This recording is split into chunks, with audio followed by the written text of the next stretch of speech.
ভিক্ষুককে চাউল দিয়ে বিদায় দিলে কিন্তু আপনার জীবনে বিপদ আসতে পারে। অনেকেই আমরা ভিক্ষুককে চাউল দিয়ে বিদায় করে দেই।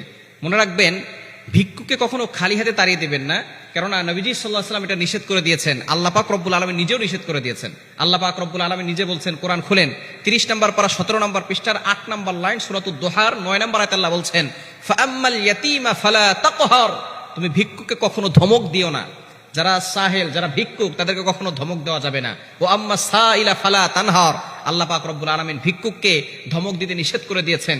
এজন্য আমাদেরকে সব সময় এই বিষয়ে খেয়াল রাখতে হবে। ফাআম্মাল ইয়াতীমা ফালা তাকহার ওয়া আম্মা সাইলা ফালা তানহার, আল্লাহ পাক রব্বুল আলামিন এতিম, অসহায়, মিসকিন, গরিব যারা আছে তাদেরকে তাড়িয়ে দিতে নিষেধ করেছেন। তবে দুঃখজনক হলেও সত্য, আমরা অনেকে তাড়িয়ে দেই না, তবে অনেকে আমরা চাউল দেই। ভিক্ষুক যারা আছে তাদেরকে চাউল দেয়। আবার অনেক সময় জাকাতের সময় আসলে যারা গরিব মানুষ তাদেরকে লুঙ্গি দেয়, কেউ শাড়ি দেয়। খবরদার, এই ধরনের ভুল কখনো করবেন না। জাকাতের টাকা দিয়ে লুঙ্গি, শাড়ি কিনে দেওয়া, এটা কিন্তু ইসলাম সাপোর্ট করে না।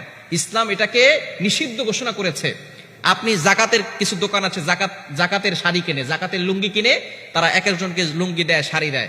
এখন আপনার তাকে দিচ্ছেন 300 টাকা দিয়ে একটা শাড়ি, কিন্তু তখন শাড়ি তার কাছে হতে হতে এত হয়ে গেছে যে এখন এত শাড়িতে সে কি করবে, শাড়িগুলো সে বিক্রি করতে যায়। যখন সে বিক্রি করে তখন সে পায় 150 টাকা।